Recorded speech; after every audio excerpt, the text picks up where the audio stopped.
Kulupak payo si sawi bagma pamunga mayo kiba pamunga ay babo niak po akcha bo pagmani. All right. Good morning, everybody. Let me make sure I get everything up and running here. All right. So it looks like we are on there now. So today is Wednesday. Today is the 5th of January. December. Look at that. I'm ahead of myself. Eh? Good thing I have somebody who's thinking. All right. And so today is the 5th of December. And for those of you who have been listening to my radio show, will know that I've been doing the Caribbean Spice radio show for over 15 years now. And I think the show is very well branded, where we play cultural music and so on. But after 15 years, we want to take things to a different level. And so we want to create something where we're creating an opportunity where we can really talk about issues and maybe address, issues that's affecting the region of Waterloo and probably beyond as well too. And we are so lucky today because today is our very first day of our show. Let's Chit Chat with Narine. That's the name of our new show. It's a talk show, so we'll be talking for an hour. And the good news is that we have somebody who has lots to talk about. Gehan, who is an advocate for many years, and I've known her for so many years now. And I'm not gonna even try to introduce who you are. I will let loose to you to introduce yourself, let people know who you are. I mean, you're not a stranger to the community, but just in case if somebody's having to see you for the first time on our radio show, by the way. So Gehan, welcome to our very first episode of Let's Chit Chat with Narine Dat. It's our pleasure to have you on here. Why don't you take it away and introduce yourself to our listeners? First, I'm going to congratulate you for the new show. And I'm going to say your name correctly this time. Hi, Narine, and so good to be on your first show. I'm honored. Mm-hmm. Well, I don't know. What do you want me to say? My name is Gehan Sabry. I have been publishing. I founded and I'm editor-publisher of Cross Cultures magazine since 1991. It was a hard copy every 2 months until 2006, when I realized it's so much easier to reach the whole world online. Mm-hmm. And so keeping up with the times, the magazine is online right now, not being printed as a hard copy. Aside from the magazine, I think Narine, I do quite a few events around town. I have the annual UN International Day for Elimination of Racial Discrimination, March 21st, every year at the Kitchener City Hall. I had several radio shows on and off since I came 30 years ago to Canada from Egypt. And I have had a monthly interactive perspectives dialogue, town hall kind of thing with Kitchener Public Library for a few years. And then they were renovating and we just never picked up again. Can't remember what else I do. No, well, that's kind of really summarize, everything in a nutshell about you a little bit kind of thing. So, I mean, I've known you for several years. I mean, I first met you when the working center, when they were putting together this When Azem did the yeah, documentary that about, documentary, and I yes, think it was you know, and I always believe that things happen for a reason, because you had your own unique story to share in that documentary. I had my own little you know, experience as an immigrant as well too. We all shared our own story, and I think that was the whole purpose of it. And I'm glad that we were you know, we met, because after so many years we are here now talking. I know we both have grown in our own ways in terms of community development, all of that, but you are a very strong advocate, you know, and I'm so privileged that I get to know you and kind of kept in contact somehow in different ways. So what is one of the projects you're working on right now? I know, like, which one is closest to your heart is what I meant. I'm sure okay, there are more than one. I'll get to that, but first, before since Yeah. you're giving me Yeah. so many compliments, Yeah. I'm going to also say that I really, really admire your perseverance in trying to serve the community. You tried to run for provincial in June, and you tried to run for municipal recently. And I really hope one day we'll be so lucky that you would represent us in one capacity. So don't give up. We need you. I know we can't give up. We have to work together, and we have to keep trying, right? Well, there are different ways of doing things, you know. Absolutely. So Oh, yeah, here we absolutely. are doing this now. For sure. And you know, and speaking of that, I can tell you one thing for sure is that this is my way and this is our way to kind of continue to really give back to the community and continue to serve in whatever way we can, right? Absolutely. So for me, it's about maximizing our potential, doing whatever we can. So for me, not because the election is all done or means that I'm done, right? Because you know who I am too. Yeah. This is just the beginning for us, really. Right? Exactly. You know yeah. what I mean? One door closes, 10 open. Oh, for sure. Oh, yes, for sure. So I mean, this is just a continuation from where we left off, and because I know what I have to offer, you know what you have to offer, we all know what we have to offer, and for me, I will feel lost if I'm not engaging myself in some sort of community event and activities. You know, I cannot really stay back. I really have to kind of really move forward and doing my things so that we can really have a vibrant and better community, really. It's just like you said. We feel that we want to give back because this community is a beautiful community.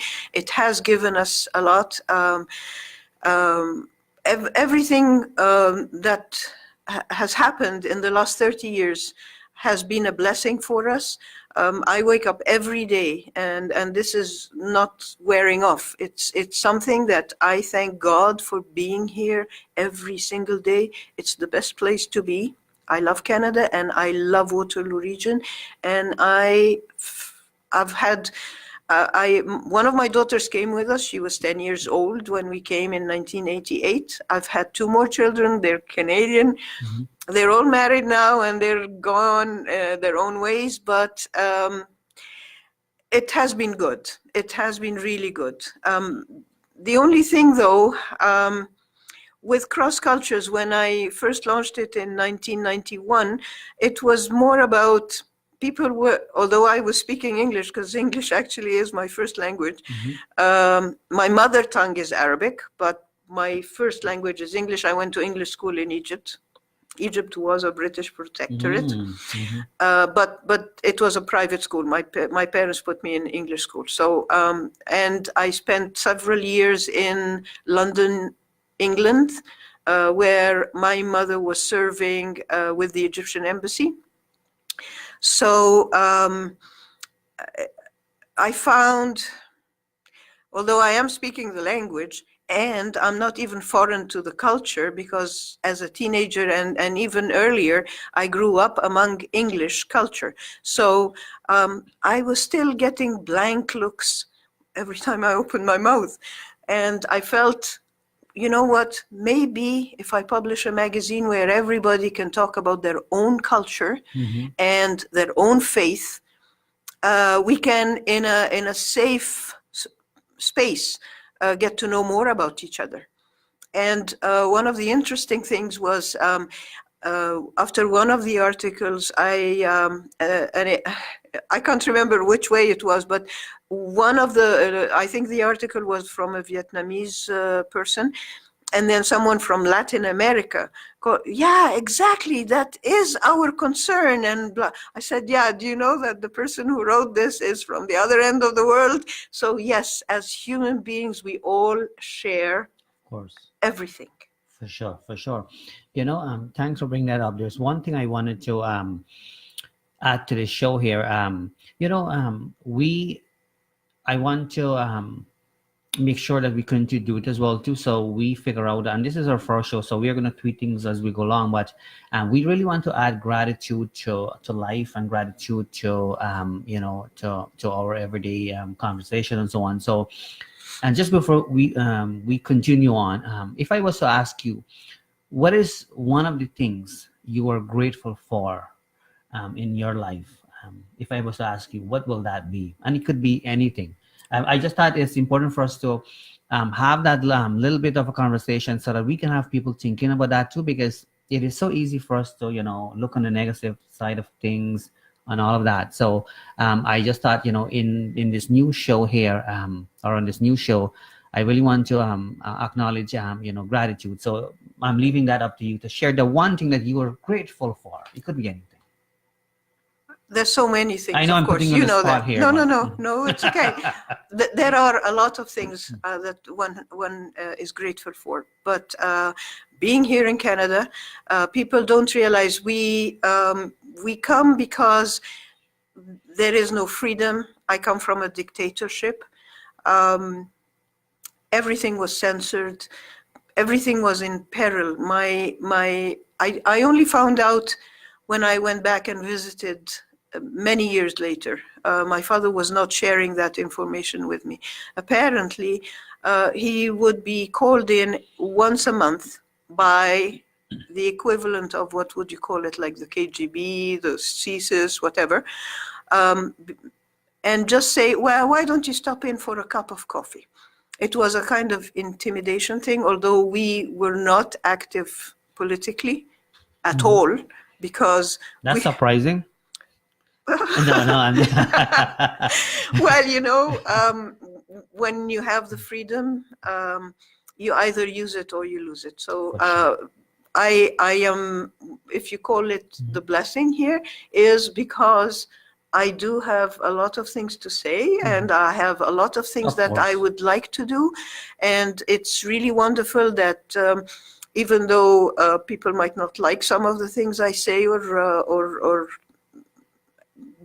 don't actually see things from my perspective, I can still say it and be safe about it. So that leads me to answer your previous question that I had not gotten around to, which is, what is my latest project? My slogan with Cross Cultures has been promoting mutual respect.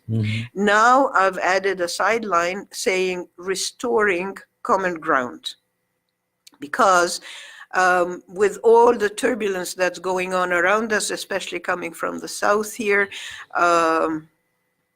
there's still a lot of work to be done.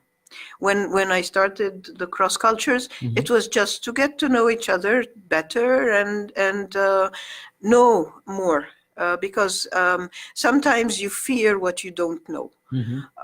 Right now, it's more about, like you said, advocacy. For sure.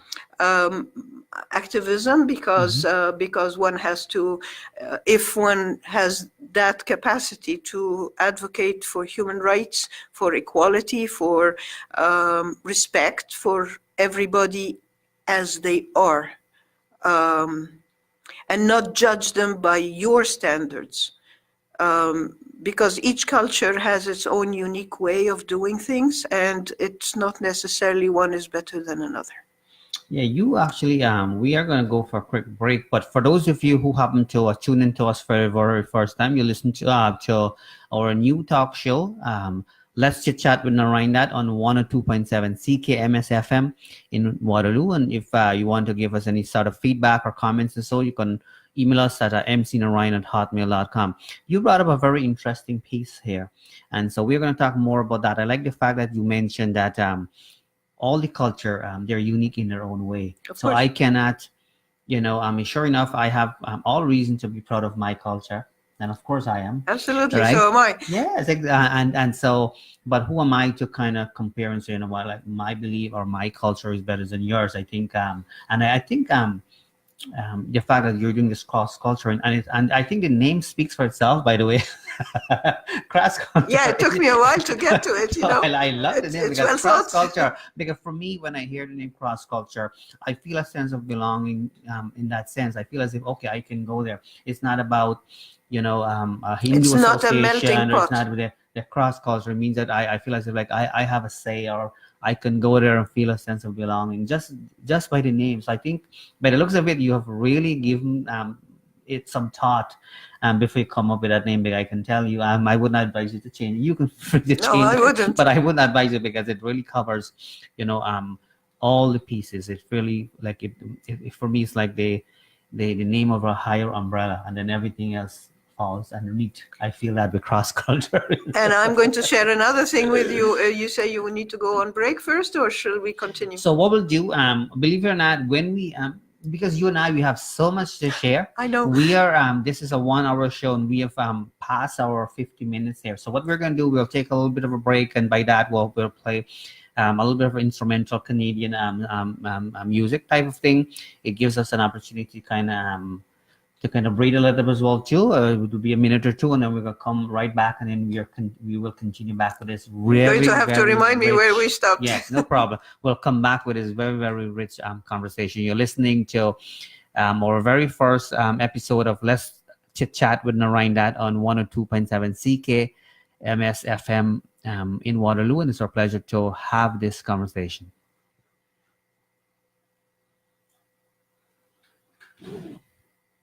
Ilago hainamu ikialo nangago piakami tautule yago opinana hayak palay machu gabili ya teme yoktuna onagolo alunguna onagolo itolo alunguna ya Chugabili hayak palay ma Ilago piakami tautule yago upinana hayak palay ma chugabili ya tay may doktor na tikkutok na sunilo.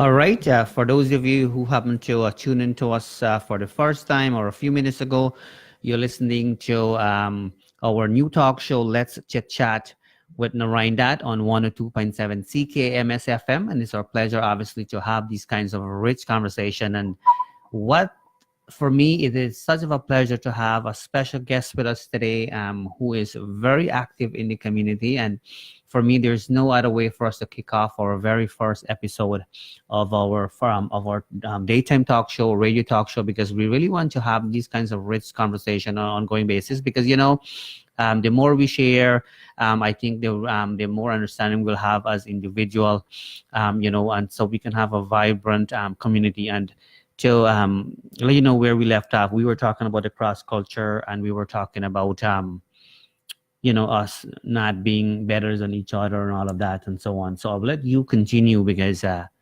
you're a guest here. Thank you, Narine. I was just going to say, coming from Egypt, which has been referred to as the crossroads of the old world, where people came from all directions, traded, settled in, intermarried, whatever. And there is no such thing as, I don't think, a typical Egyptian, because we're all a mixture of all the other cultures that we have interacted with. And we're still very secure with our own culture, but we also take in what we like from other cultures. Absolutely. Yeah. Exactly. So we don't have that fear of enclosing ourselves. Mhm.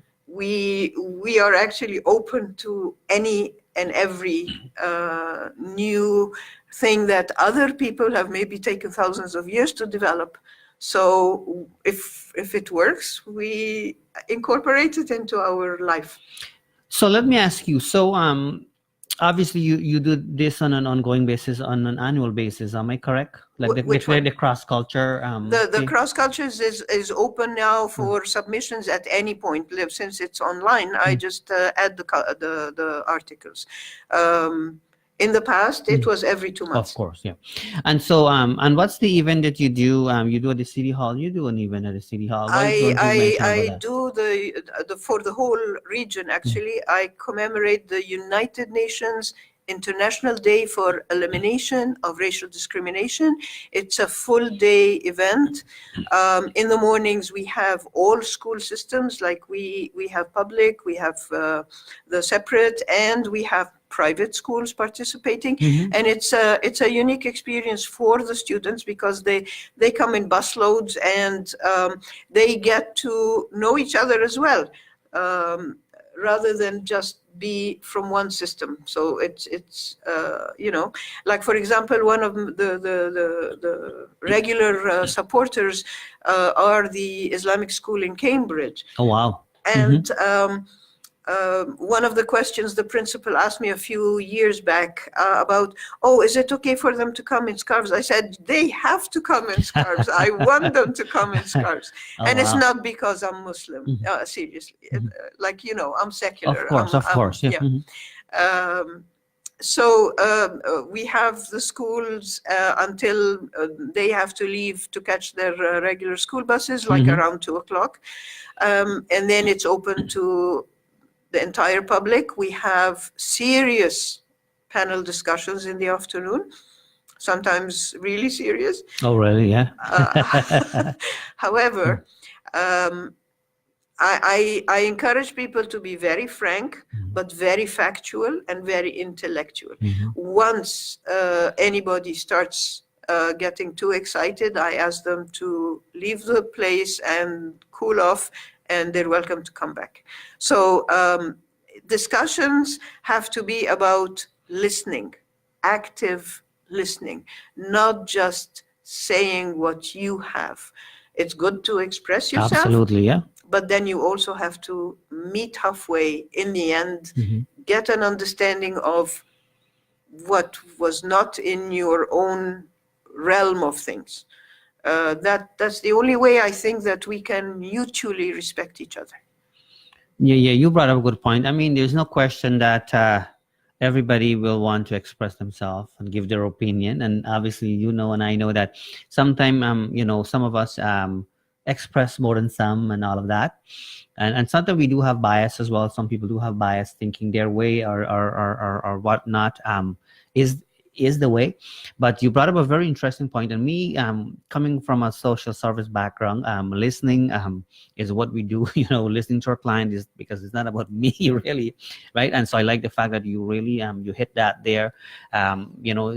Sure enough, it is when you go to these kinds of events that you are organizing, obviously it is important for you to express your piece, but also you want to obviously listen to other people as well too, and have respect really for each other. I think is the key point at the end of it all. Absolutely. You know what I mean? Yeah, it's not about agreeing with me or disagreeing with each other. It's about knowing and learning and having that knowledge. Because for me, the more we learn, the easier, the less judgmental we'll be. I think the more I know of you and your culture, your beliefs, and other people, I think the likelihood of me being less judgmental, I think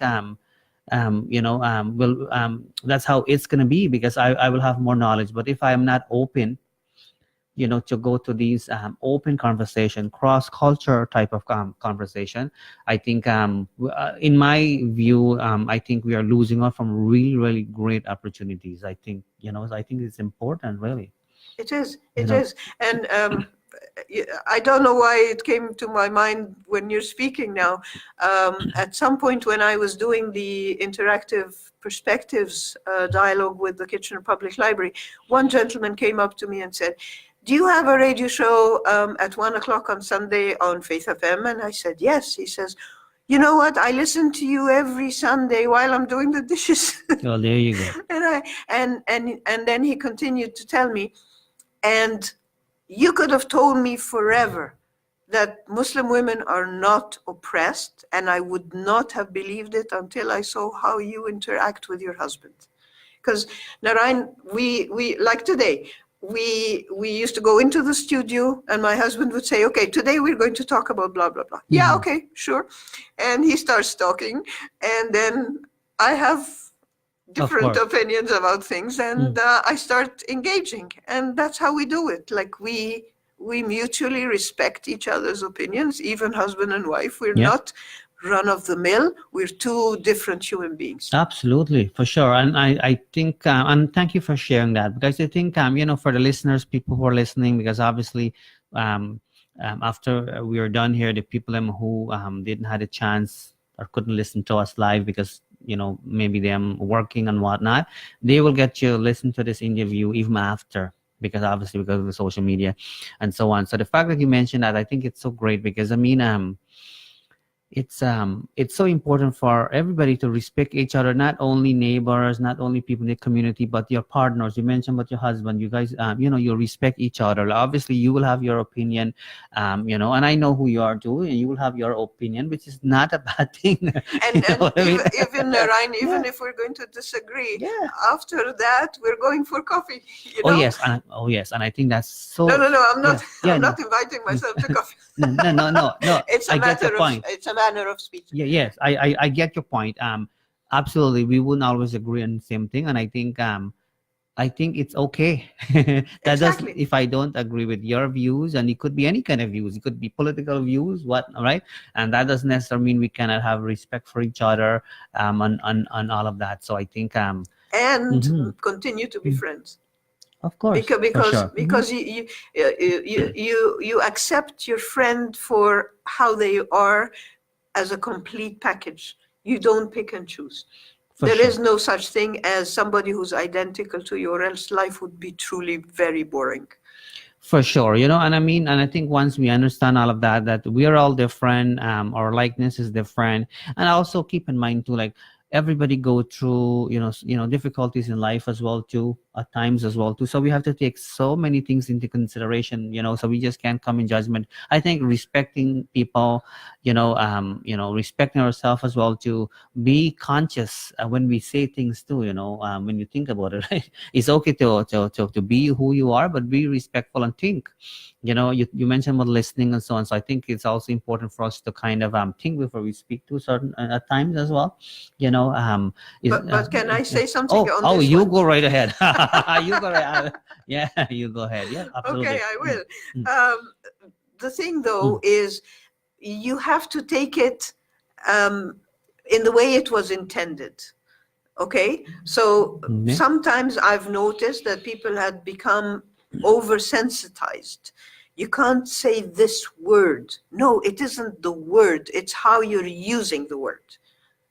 And how you intend it to be. Are you insulting me, or are you just like saying something? Like there's no limitation on the language as long as the intention is understood. Thank you, and thanks for that clarification there. I think you brought up a really good point. Sometimes how it's how we choose to take things sometimes, because your intention or my intention or somebody else's intention might not be a bad one, right? But but they needed to use or say certain things to get their point across. Yes. And stuff like things of that nature. And so I think we really can't twist it into something negative is what I'm trying to say, right? Exactly. If that wasn't your intention. No, this is absolutely what I was trying to say. Exactly. Yes. For sure. And thanks for that clarification there. I think it makes sense, and I think a lot of people can a lot of people will benefit, from all of these conversation. So believe it or not, we are halfway through our program, our very first episode of Let's Chit Chat with Narine Dat. It is a talk show. It is a freestyle talk show. As you notice, my guest Gehan she's not reading off a script, anything of that kind, because she's full of knowledge. She's very much engaged in the community, and we have worked on little things, here and there. As I mentioned earlier, we've been in a local documentary movie, basically sharing our story as immigrants. All of us, we have our own unique story to share. And so we are freestyle. If you have ideas as to what you would like to see, or the kind of guests, or if you have specific names or suggestion for the show, you can always email me at mcnarine@hotmail.com. Give us suggestion, because that's the only way we are going to be able to grow and bring you the people and the issues that matters to you, really. So we look forward for that. Any sort of feedback will be great. We are going to continue to do our Caribbean Spice Radio Show normal time on Sunday, 7:30 to 8:30 p.m.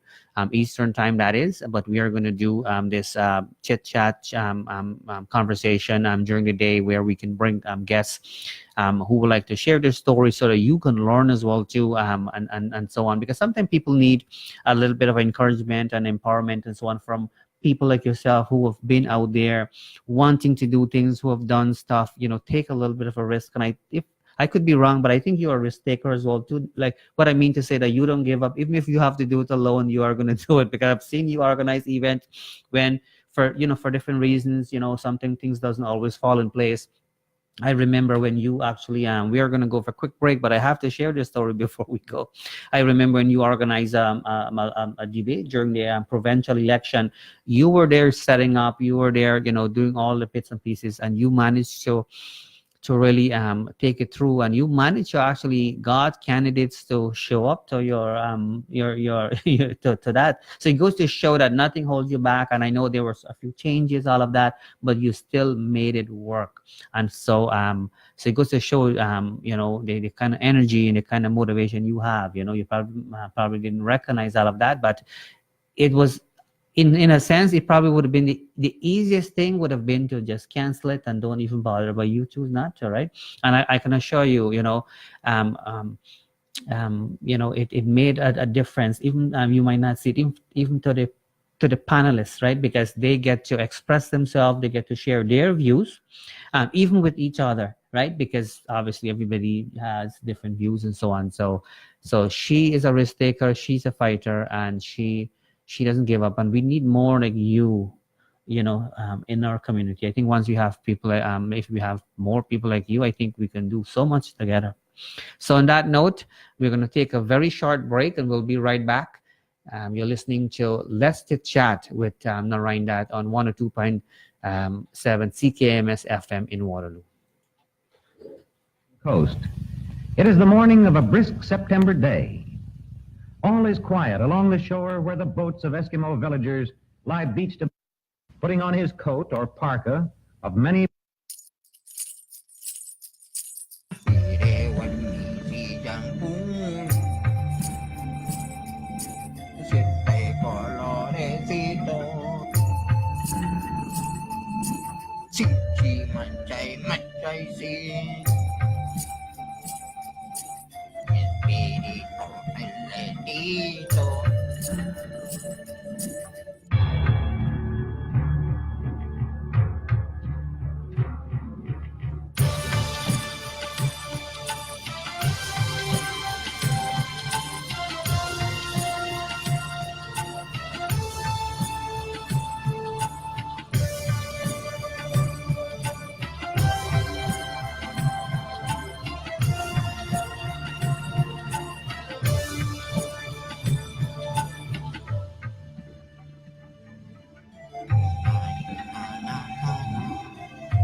This story takes place during the rainy season, when the rivers flood the land and threaten to destroy the homes of one of the largest Amazonian tribes, the Ashaninka.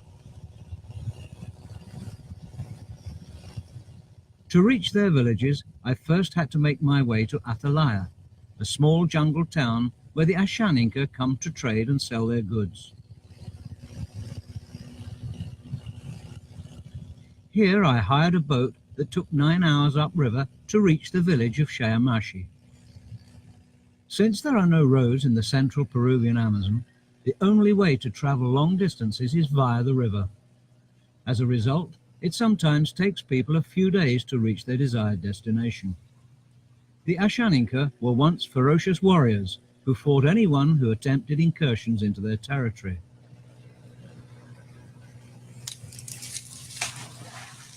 Over the centuries, they have had erratic contacts with missionaries, traders, and the military, which have introduced new elements to their society, like shotguns, metal tools, and Western clothing.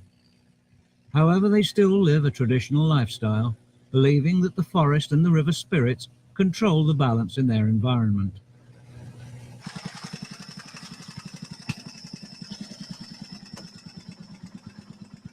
It was late afternoon when I arrived in Shayamashi.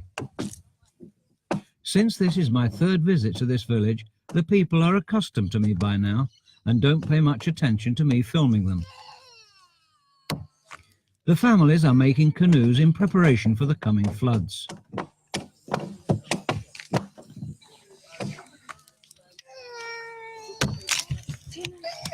The children are uneasy due to all the activity and noise, but somehow their parents manage to calm them down.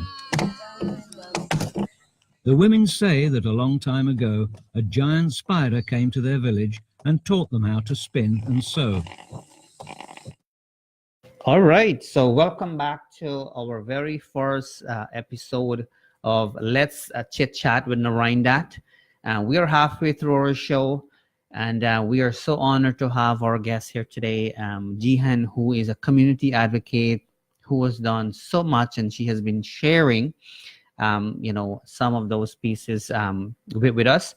I should remind you, though, that please take the opportunity to share our page. We want to keep this conversation going. If you have any questions for myself or any question for our guests, even after the show, you can always put a comment there. You can reach out to us. We'll be happy to answer that. I'm sure our guests would mind to I actually would like that.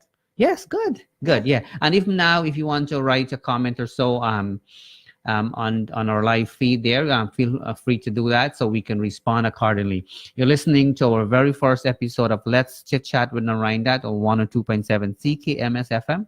And it's a pleasure to have our very special guest, Gehan. So I know earlier during our break, you obviously you've had radio show in the past. You've done all of these bits and pieces. So you mentioned something interesting of wanting to get back into radio. So what is it that you're hoping to do with that new radio show? Quite a lot, actually, because I'm hoping to have 2 different hours. One, both of them are on CKWR. Mm-hmm. One would be an Arabic show because, as you know, the U.S. has bombed the life out of a lot of the Middle Eastern countries, and so we have a lot of refugees locally now. So we have a larger contingency of Arabic speaking cultures, much more than when I first came 30 years ago. So although I did have an Arabic show on CKWR in the 1990s, actually, for 7 years. Oh, wow. I think now it's time to have another one. So there would be an Arabic show, and there is another hour for cross cultures, which is where I would discuss the same things that I do through the magazine, promoting mutual respect, talking about having to raise our kids in 2 different cultures, whatever comes up. Yes, so basically you are just taking all the things that you have been doing, you're just taking it to the next level, really, right? Because you're taking it to mainstream now. Obviously with the radio, you are going to get the opportunity to reach out to more people and all of that. So I'm really looking forward to that. The Arabic show we had for 7 years in the past, and it was on CKWR when they were on Regina Street, way back. But now I think the community is a different one. Yep. I think there's a lot of issues to discuss. So, speaking of that, when you say that the community is now a different one, there's no question that we have grown so much in this region here over the years. I mean, I came here in 1993. That's over 25 years ago. And I mean, I can tell you, it has changed so much, right? It has. And yeah, and so for you, like, what's the biggest change you've seen here? I mean, we all know, lots of the changes, but for you, like, what's the biggest change you've seen now compared to when you've just came to Canada here or in this region? I don't know if you'll agree with me, Narine, but there's a lot more anger. There's a lot more resentment to people from other places. Unfortunately, because of what is being propagated in the news, people don't realize, for example, that refugees would have been much happier staying where they are if their life was not interrupted by being bombed. So it's really unfair to have a negative approach towards refugees. They're not coming here to take anybody else's place. They're coming here for the safety of their children, which is what everybody here has done. And the indigenous community here had been very welcome. I remember way back, it was on my cross cultures. One person shared, he said, 1492 is when we found Columbus lost on our shores thinking he had reached India. And thus we got the name Indian. And then another indigenous person said, well, I'm glad he wasn't looking for Turkey, because then we would have all been turkeys.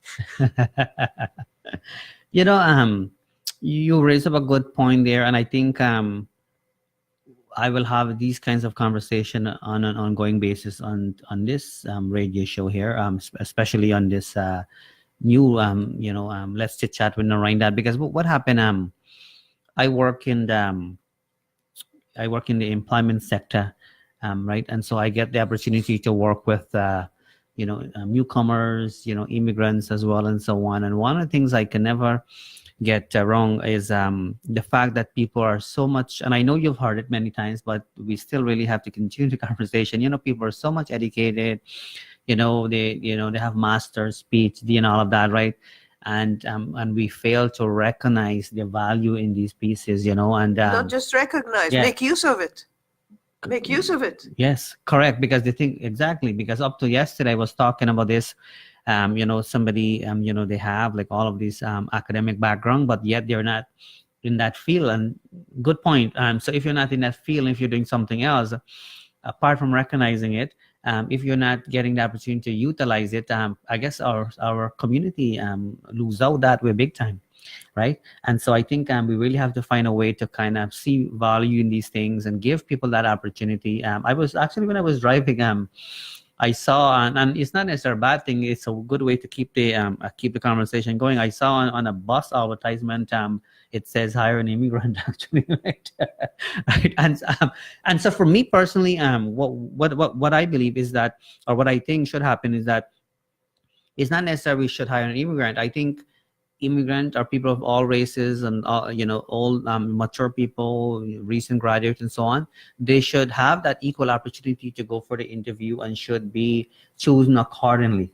So even if you're not an immigrant and if you qualify for the job over the other candidate, I think that's fine. If you are an immigrant or recent graduate, mature person, and if you're the best candidate for a job, then you should have it. You shouldn't be discriminated because somebody is saying to you, oh, you don't have the Canadian experience and all of that. It really drives me nuts. Sorry to say that. Like I totally agree with when I hear those pieces, because I'm a job developer. That's my job really, and I have these ongoing conversations constantly. So when people give me these example or kind of give me these excuses about the Canadian experience, I'm not getting it, because at the end of the day, they have to have that first experience. Anyways. Well, when there is a distinction as well between an immigrant and a refugee. Like, for example, as an immigrant, we have been scrutinized by the Canadian officials from our homeland. We didn't just hop on a plane and come. Trust me. We went through a first stage application, a second stage application, an interview, and all kinds of scrutiny. So they have picked us to come. And obviously, maybe if people here understand that more. I mean, sorry, but I mean, I haven't seen that thing on the bus, but I don't relate to it, okay? Because hire an immigrant, is that a charity thing you want to do? I don't like it. You brought up a good point, because as I said to you, that it is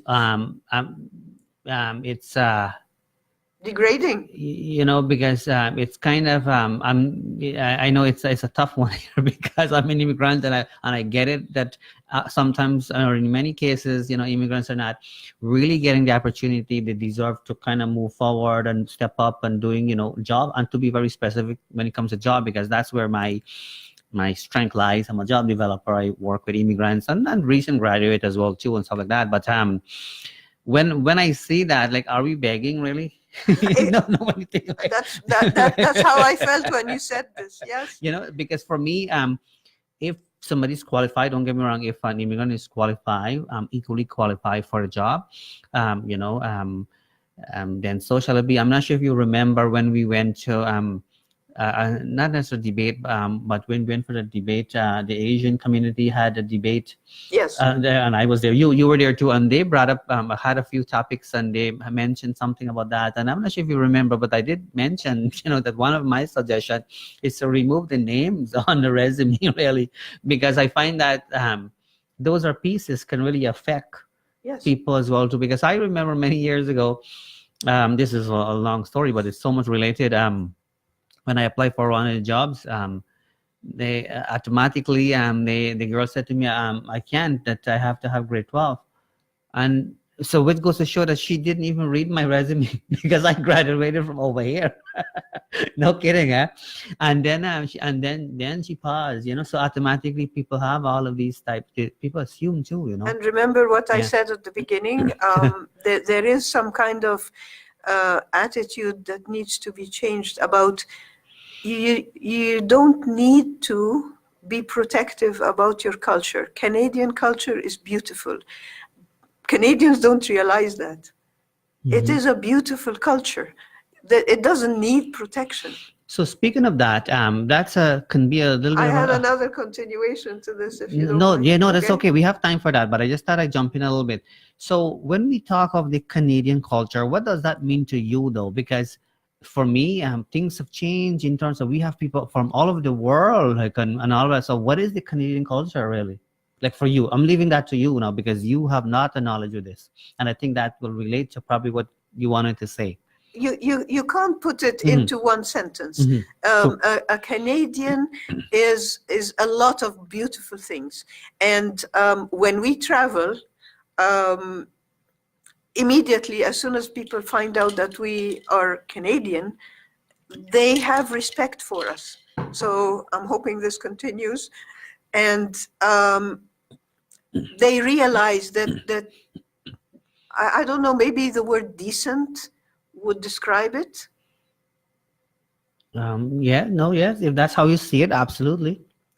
I mean, the one thing I can say, for me, I always have to. And I'm not just talking mainstream. I'm talking all of us, because we come here. There's a lot that even as immigrants, we maintain our culture. We maintain our how shall I call this? Like the internal dynamics within the family, the respect for the elders, the care for our children. We all want our children to be well educated, have a university degree. These are typically immigrant aspirations. Okay. Yeah, correct. Okay, but so and very few immigrants abuse the system. Most of them have pride enough to want to do any kind of job and pay their way even when it isn't according to their qualifications. So all of these things need to be viewed by the mainstream before they have the attitude of alienation about it.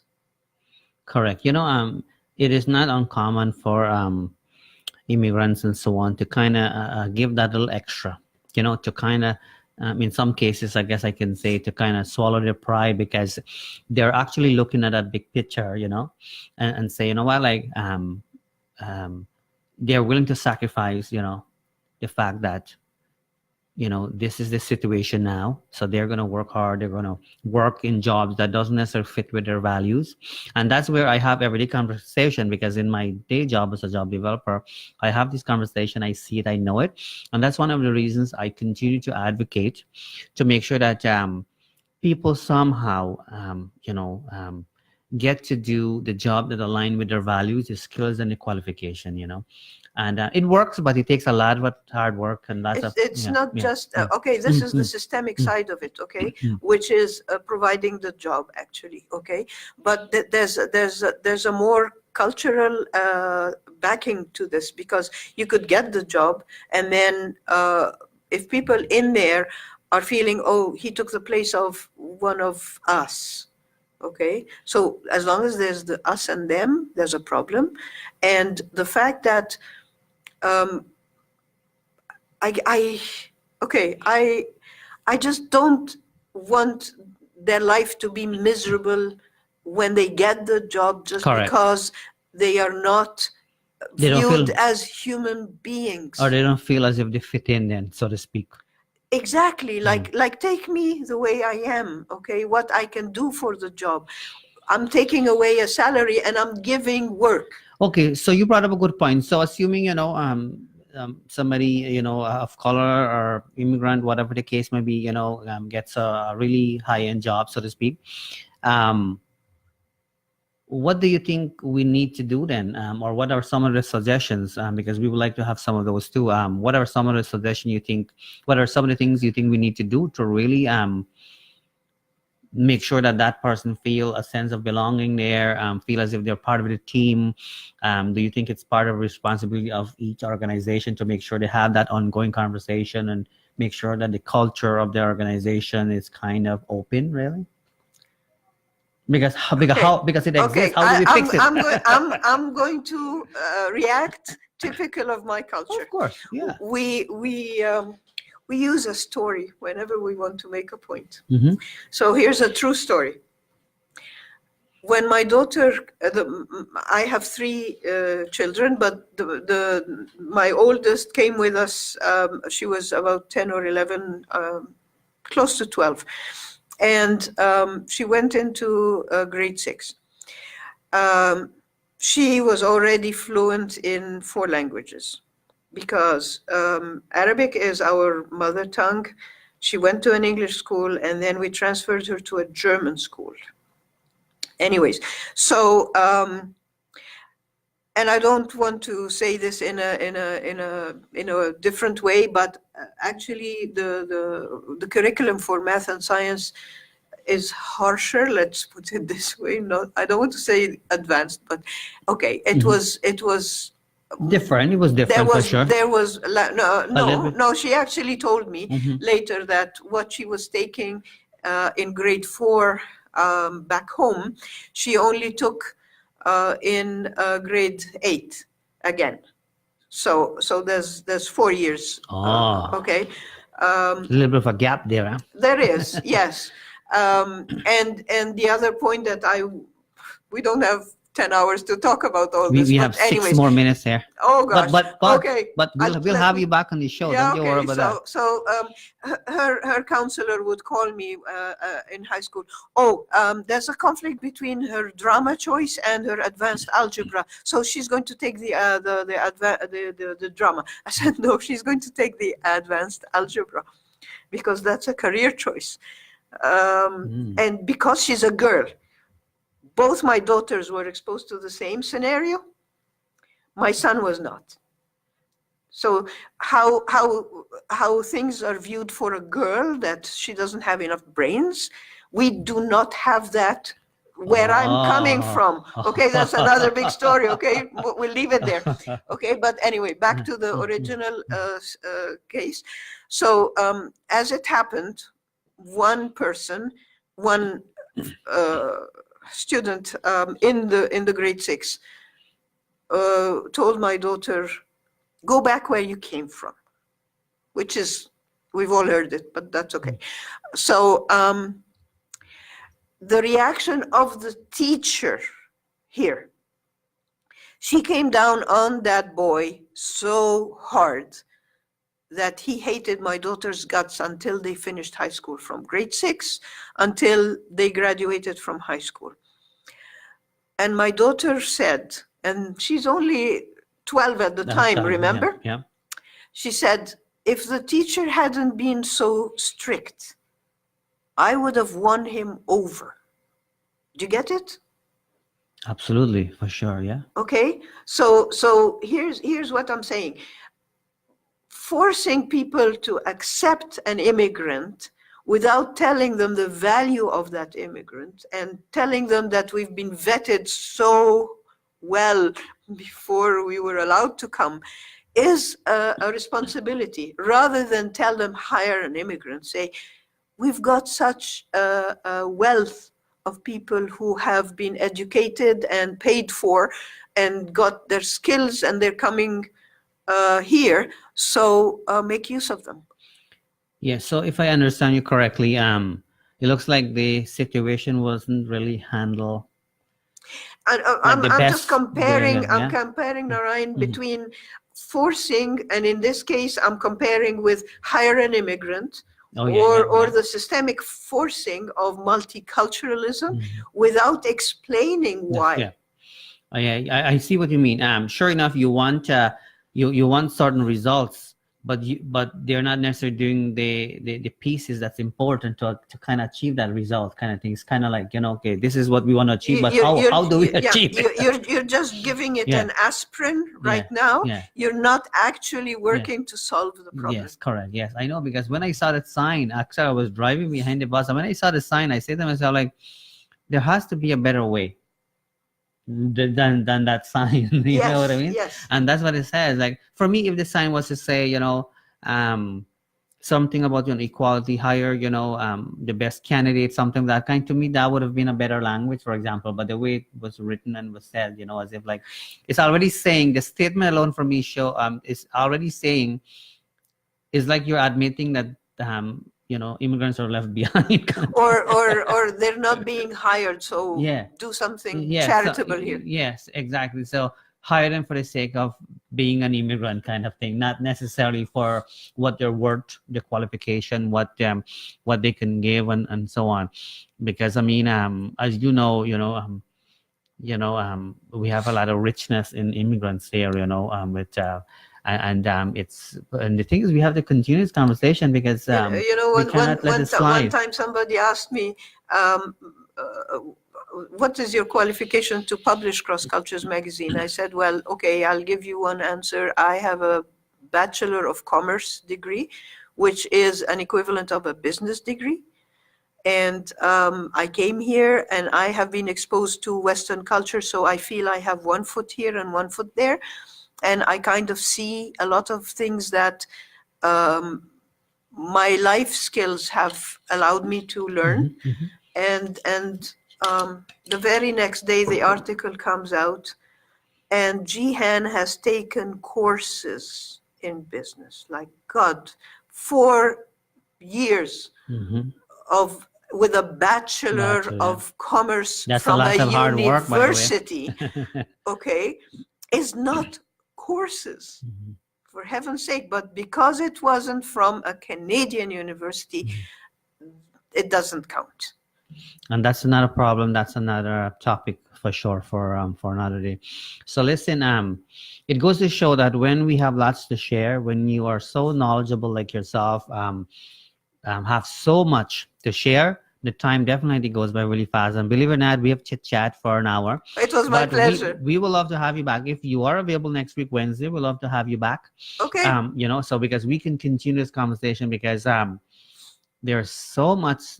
This is just the tip of the iceberg you have just listened to for this whole 1 hour. Keep in mind, you're going to see this on my page and all of that. We're going to share it. We're going to put it on YouTube and so on. Please share this so we can have these kinds of conversation going along.